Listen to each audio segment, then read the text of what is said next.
বিষ্ণুপুরে আজকে আসতে না আসতে পোটার বেজে গেল। পোটারে প্রায় 2 মাস আমি কাজ করছি না, কেননা ওর ভাড়া ছোট ছোট দিচ্ছে বলে ধরছি না। তো আজকে দেখো একটা সকালবেলায় ফার্স্ট টাইম বড় ভাড়া দিয়ে দিয়েছে, 345 টাকার ভাড়া দিয়েছে গড়িয়া বিষ্ণুপুর থেকে। 345 টাকার ভাড়া। যখনই এটা ধরেছি তারপরেই দেখি যে একটা উবেরে বাজছে সোনারপুর, 37 কিলোমিটার রাস্তা দেখিয়েছে উবের থেকে, আর ভাড়া দেখিয়েছে 330 টাকা কনফার্মে দিয়েছিল। তো আমি এটা ধরে ফেলেছি বলে ওটা ধরলাম না। তো পার্সেলটা আগে পিক আপ করে নিই। বললো তো শাড়ি আছে, চলো কি আছে দেখি। জানি না আজকে এত বড় বড় ভাড়া দেখাচ্ছে কেন। তো যাই হোক, উবেরে দুটো ভাড়া দিয়েছে দেখার মতো। তো চলো, এই একটা ভাড়া, আর আগেরটা বলেছি আমি 330 টাকার যে ভাড়াটা, ওটা তো আমি ধরলাম না ইচ্ছা করে। আর এটাও আমি ইচ্ছা করে ধরতে পারলাম না, তার কারণ আমি তো একটা ধরে নিয়েছি পার্সেল, যাব একদিকে আর আরেকদিকে দিলে তো কী করে যাই।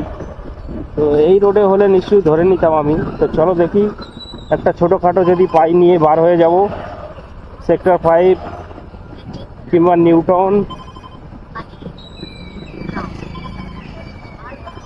চলো, কোথায় বাজছে? তো নিউ টাউন বাজছে। 100 টাকা নিয়ে নেব।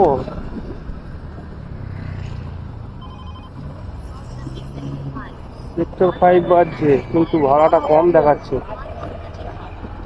চলো, শেষে পেয়েই গেলাম একটা, যাবে পাটুলি। পাটুলি যাবে ইকো আরমান ভিলেজের এখান থেকে। তো আমি রাজারহাট থেকেই ধরেছিলাম, পিক আপটা একটু বেশি ছিল, প্রায় 3 কিলোমিটারের কাছাকাছি পিক আপ ছিল। তো আমার যেতে হবে এই রাস্তা দিয়ে, তাই আমি ধরে নিলাম। তো 23 কিলোমিটার রাস্তা আছে এখান থেকে। তো ম্যামকে বলে অনেক বলার পরে ম্যাম বললো ঠিক আছে, 230 টাকাই করে দেবো।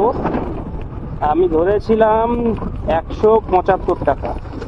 তো চলো, ম্যাম সামনে দাঁড়িয়ে আছে, লোকেশন তো সামনেই দেখাচ্ছে। চলো দেখতে থাকো ভিডিও। আপনার ছিল একটুখানি? আচ্ছা আচ্ছা, ঠিক আছে।